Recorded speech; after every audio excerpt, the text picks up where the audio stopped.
Hello everyone, welcome back to my channel Tutor Raman, and I hope you are doing well. Today we are going to discuss the importance of complaint in a criminal justice system.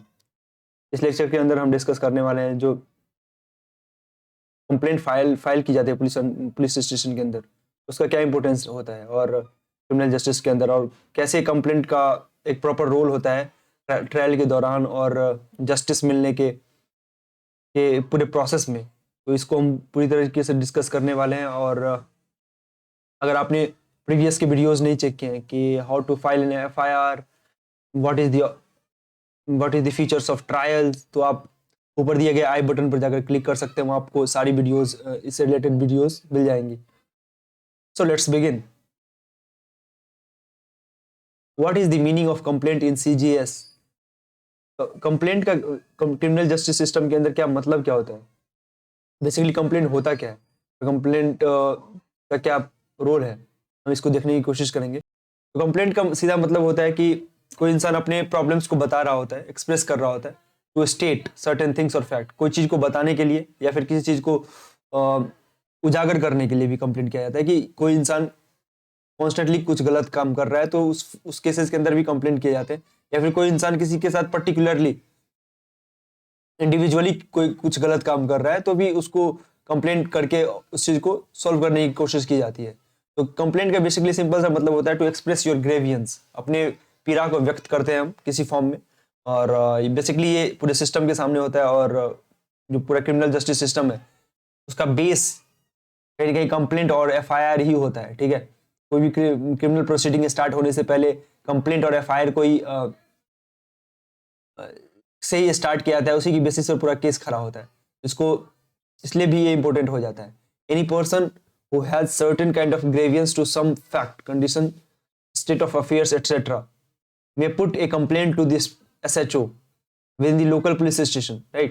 अगर किसी इंसान को किसी भी तरीके का कोई दिक्कत है, कोई प्रॉब्लम हो रहा है, कोई किसी पीड़ा से गुजर रहा है, I am talking about the problems which is caused by other, कि कोई ऐसी प्रॉब्लम जो दूसरे के कारण से क्रिएट किया जा रहा है और दूसरे लोग कर रहे हैं। ठीक है, और कोई ऐसी चीज जो पब्लिक स्फीयर में, पब्लिक इंटरेस्ट के अंदर बहुत जरूरी होता है उसको मेंटेन करना, तो उसको वो इंसान कंप्लेंट कर सकता है कहाँ पर? एसएचओ के पास, पुलिस स्टेशन के अंदर।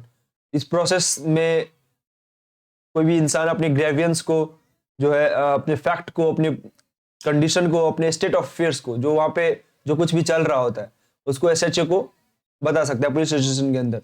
इसी को कंप्लेंट कहा गया है। इसका डेफिनेशन बेसिकली यही है। A complaint can be public as well as private in nature. और कंप्लेंट हम देखते हैं कि दो तरह के होते हैं, एक तो पब्लिक होते हैं और एक प्राइवेट होते हैं।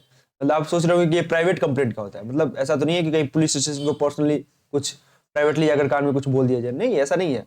पब्लिक और प्राइवेट का मतलब ये डिफरेंशिएशन इसलिए किया गया कि कुछ ऐसी कंप्लेंट्स होते हैं जो पब्लिकली आप सबको बता सकते हैं कि मैंने ये कंप्लेंट किया है, लेकिन बहुत सारे ऐसे केसेस होते हैं जैसे कि रेप हो गया और इस तरह के जो केसेस हैं जहां पर पब्लिकली किसी का नाम डिस्क्लोज नहीं किया जा सकता, पूरे केस को, कंप्लेंट को हाईलाइट नहीं किया जा सकता है। ठीक है, तो उसको प्राइवेटली ही कंप्लेंट फाइल किया जाता है। तो उसको हम फर्दर देखने की कोशिश करते हैं। A filing of a complaint, of complaint को फाइल कैसे करते हैं, we will see that. Many a times it is seen that in rape cases the victim is often not in a condition to file complaint due to the stress and fear. बहुत बार हमेशा देखते हैं जो rape जैसे cases के अंदर की जो विक्टिम होता है, लाइक जिसके ऊपर ये सारी घटना, ये सब कुछ होता है, वो इस हालात में नहीं होता है कि वो कंप्लेंट फाइल कर सके। और इस कई बार उन्हें स्ट्रेस और फियर भी होता है, तो बहुत सारा स्ट्रेस होता है, बहुत सारा डर भी होता है कि कहीं यदि उसने कंप्लेंट किया तो उसके साथ कुछ और भी गलत ना हो, तो इसलिए फिर इस डर से भी वो कंप्लेंट नहीं करते हैं। In such cases any person having the knowledge of incident like parents, relatives and friends etcetera are allowed to file a complaint. उस केसेस के अंदर किसी भी इंसान को अगर इस घटना के बारे में कुछ पता होता है तो वो उसको पूरा अधिकार है कि वो जाकर कंप्लेंट फाइल कर सके, चाहे वो पेरेंट्स हो, रिलेटिव्स हो, फ्रेंड्स हो, दैट डजंट मैटर। ठीक है, कोई भी इंसान जिसको इस पूरे घटना के बारे में, इंसिडेंट के बारे में पता हो, जाकर कंप्लेंट फाइल कर सकता है। पुलिस अपने हिसाब से फिर स्टेप्स लेंगे। A criminal case begins from filing an FIR. कोई भी क्रिमिनल केस जो है वो कहाँ से स्टार्ट होता है? फाइलिंग एन एफआईआर, एफआईआर को फाइल करने से स्टार्ट होता है, तब जाके क्रिमिनल केस प्रोसीडिंग स्टार्ट होती है। अगर आपने एफआईआर के बारे में आपको नहीं पता है बहुत कुछ और आप जानना चाहते हैं तो ऊपर दिए गए आई बटन पर क्लिक करके आप पता कर सकते हैं। मैंने एक पूरा वीडियोस उसके ऊपर बनाया है कि एफआईआर के दौरान क्या होता है, एफआईआर कैसे फाइल किया जाता है, तो वहां जाकर आप चेक कर सकते हैं। I hope you will get your solution. Hence the importance of complaint throughout the cases can never be under-emphasized। इसलिए कंप्लेंट के इम्पोर्टेंस को, महत्व को कभी भी कम नहीं आंका जा सकता है कि उसका कोई वैल्यू नहीं है। कंप्लेंट के बेसिस पे ही बहुत सारे केसेस स्टार्ट होता है, बहुत सारा केसेस जो है वो रिजॉल्व होता है। तो complaint is one of the most important thing in criminal justice system. Many a times it is seen that a person is unable to get no justice even after setting the criminal law in motion due to the not properly mentioning the relevant fact in their complaint। कई बार ऐसा देखा जाता है कि बहुत सारे लोग criminal justice system के अंदर एफआईआर फाइल करने के बाद भी, क्रिमिनल प्रोसीडिंग स्टार्ट करने के बाद भी जस्टिस नहीं मिल पाता है उनको। कई बार वो न्याय नहीं पा पाते हैं। इसके क्या कुछ कारण है उसको हम लेटर डिस्कस करने की कोशिश करेंगे। The same even leads to the dismissal of case by the court। और कई बार ऐसा भी होता है कि वो जो केस है उनका वो कोर्ट के द्वारा डिसमिस कर दिया जाता है कि केस में कोई वजन नहीं है और इस कारण से उसका केस को डिसमिस कर दिया जाता है। लेकिन वो केस सच में कुछ बहुत इंपॉर्टेंट होता है, लेकिन उसको जस्ट बिकॉज कि उस केस के अंदर जो फैक्ट्स है वो अच्छे से मेंशन नहीं होता है तो उसको डिसमिस कर दिया जाता है कोर्ट के द्वारा। इसमें हम देखने की कोशिश करेंगे कि ऐसा क्यों होता है कि कई बार एफआईआर फाइल करने के बाद भी, क्रिमिनल लॉ स्टार्ट होने के मोशन में आने के बाद भी न्याय नहीं मिल पाता, जस्टिस नहीं मिल पाता। इसको हम देखने की कोशिश करेंगे further. There are various reasons why sometimes even genuine complaints fall in the court of law. ऐसे बहुत सारे कारण हैं किस कारण से कंप्लेंट जो है कोर्ट के अंदर फेल हो जाते हैं। इसको ऐसे बहुत सारे कारण हैं, हम later one by one discuss करने की कोशिश करते हैं। One such reason is that most of the times the senior police officials themselves do not remain vigilant at the time of registering complaint। एक जो महत्वपूर्ण कारण है, पहला जो सबसे महत्वपूर्ण कारण है वो ये है कि जो सीनियर मोस्ट ऑफिसर होते हैं जिनको कंप्लेंट के अंदर कैसे कंप्लेंट फाइल करना है, ठीक है, और उनको यदि पता चलता है कि इस तरह का इंसिडेंट कोई हुआ है तो इस केसेस में कैसे कंप्लेंट फाइल करना है, ठीक है, एफआईआर कैसे रजिस्टर करना है, उनको इस बारे में जो है वो पता होता है, लेकिन वो वहां होते ही नहीं है। ज्यादातर टाइम जो सीनियर ऑफिसर होते हैं पुलिस स्टेशन के अंदर नहीं होने से क्या होता है कि जो जूनियर ऑफिसर हैं वो फाइल को, कंप्लेंट को रजिस्टर करते हैं, लेकिन रजिस्टर करने के दौरान जूनियर जो भी पुलिस ऑफिसर होते हैं उनको इतना नॉलेज नहीं होता है कि उन चीजों को सही से तरीके से मेंशन कर पाए, या फिर हो सकता है कई बार कि इंटेंशनली भी किया गया हो तो ताकि उसको न्याय मिल नहीं पाता है। ठीक है, जब आप चीजों को मेंशन ही नहीं करेंगे कंप्लेंट के अंदर सही इंपॉर्टेंट चीजों को जिससे कि न्याय मिल सकता है, जैसे कि कोर्ट को क्या एक रिस्पॉन्सिबिलिटी बन सकता है कि उसको न्याय दे, तब तक वो न्याय ही नहीं मिलेगा। तो रजिस्टर करने के टाइम पे ये बहुत इंपॉर्टेंट हो जाता है कि सीनियर मोस्ट ऑफिसर जो है, खासकर जो एसएचओ है पुलिस स्टेशन के अंदर, उनका प्रेजेंट रहना बहुत जरूरी होता है। लेकिन वो ऐसा होता नहीं है, बहुत कम टाइम होता है जब वो पुलिस स्टेशन के अंदर प्रेजेंट रहते हैं। Second is generally the public misses out important and relevant facts. और दूसरी बात यह है कि पब्लिक के पास इतना नॉलेज नहीं होता है तो वो इंपॉर्टेंट फैक्ट और रेलिवेंट फैक्ट्स जो है उनको मिस कर देते हैं, उनको मेंशन करवाना भूल जाते हैं। एक तो पुलिस नहीं मेंशन कर पाता है फर्स्ट थिंग, एंड सेकंड कभी कभी नागरिक बताना भी भूल जाते हैं कि उनको कौन सी ऐसी बात बोलनी है जिससे केस के अंदर एक मजबूत ठोस केस बन सके। तो इस केसेस के अंदर भी जो है सो कोर्ट के अंदर ये डिसमिस हो जाता है। तो दोनों केसेस के अंदर हमने देख लिया कि कैसे एक स्ट्रॉन्ग केस नहीं बनने के कारण, एक स्ट्रॉन्ग कंप्लेंट नहीं रजिस्टर करवाने के कारण, कई बार पुलिस ऑफिसर की गलती के कारण, कई बार जनता की खुद की गलती के कारण केस लोगों को न्याय नहीं मिल पाता है ट्रायल के अंदर। और अगर आपने ट्रायल के ऊपर वीडियोस देखना चाहते हैं और व्हाट इज ट्रायल, आपको ट्रायल के बारे में कंफ्यूजन है कि ट्रायल होता क्या है, इंक्वायरी क्या होता है, इन्वेस्टिगेशन क्या होता है, तो आप ऊपर दिए गए आई बटन पर क्लिक कर सकते हैं। वहां मैंने इन्वेस्टिगेशन, ट्रायल और जो इंक्वायरी का जो पूरा एक वीडियो है मैंने क्रिएट किया है, तो आप जाकर वहां पर देख सकते हैं। I hope you will get the whole point, what is trial, what is the investigation, inquiry and how this all process goes on। तो इसको आप, इस डाउट को आप क्लियर कर सकते हैं। now let's come to the next point, is it mandatory for a police to investigate every cases reported to them। क्या ये पुलिस के लिए इंपॉर्टेंट हो जाता है और ये जरूरी है कि वो सभी केसेस जो उनको रिपोर्ट किए जाते हैं वो उनको इन्वेस्टिगेट करे। तो इस क्वेश्चन को हम देखने की कोशिश करेंगे कि क्या पुलिस के लिए बहुत जरूरी है कि जो सारी की सारी केसेस जो उनको फाइल की जाती है वो उनकी वो इन्वेस्टिगेशन करे। नो, इसका आंसर ये है कि the police may not investigate A complaint even if you file an FIR.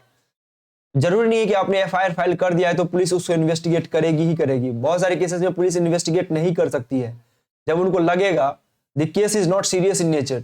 अगर उनको ऐसा लगता है कि केस सीरियस नहीं है then they will not investigate.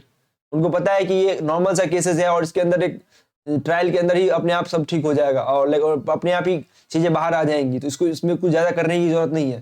जब उनको ऐसा फील होता है कि कोई सीरियस नहीं है और कई बार ऑफेंसेस जो है वो नॉन कॉग्निजिबल है, ठीक है, इतना सीरियस नहीं है, कोई क्राइम जो हुआ है उतना सीरियस नहीं है, तो वो इन्वेस्टिगेट नहीं करते हैं further. The police feels that, और जब पुलिस को महसूस होता है that it is not enough to ground to investigate, जब उनको ऐसा फील होता है कि जो ग्राउंड दिया जा रहा है, जो कारण बताए जा रहे हैं इन्वेस्टिगेट करने के लिए या एफआईआर किया जा रहा है, कंप्लेंट किया जा रहा है, वो ठोस नहीं है, वो काफी नहीं है कि उस मैटर में किसी के घर पर जाकर पूछताछ किया जाए, इन्वेस्टिगेशन किया जाए। जब उनको ऐसा फील होता है कि जो कारण दिए जा रहे हैं, जो रीजंस बताए जा रहे हैं वो इतने मजबूत नहीं है, तो फिर वो इन्वेस्टिगेट भी नहीं करते हैं। दो चीजें हैं, जब केस खुद सीरियस ना हो और या फिर जब केस को सीरियस बताया जा रहा हो लेकिन पुलिस को ऐसा लगे कि वो सीरियस नहीं है, ठीक है, और उसके खिलाफ जो कार्रवाई करने के लिए ठोस उसके पास सबूत नहीं है, फिर वो नहीं करते investigate. Procedure for investigation preliminary inquiry.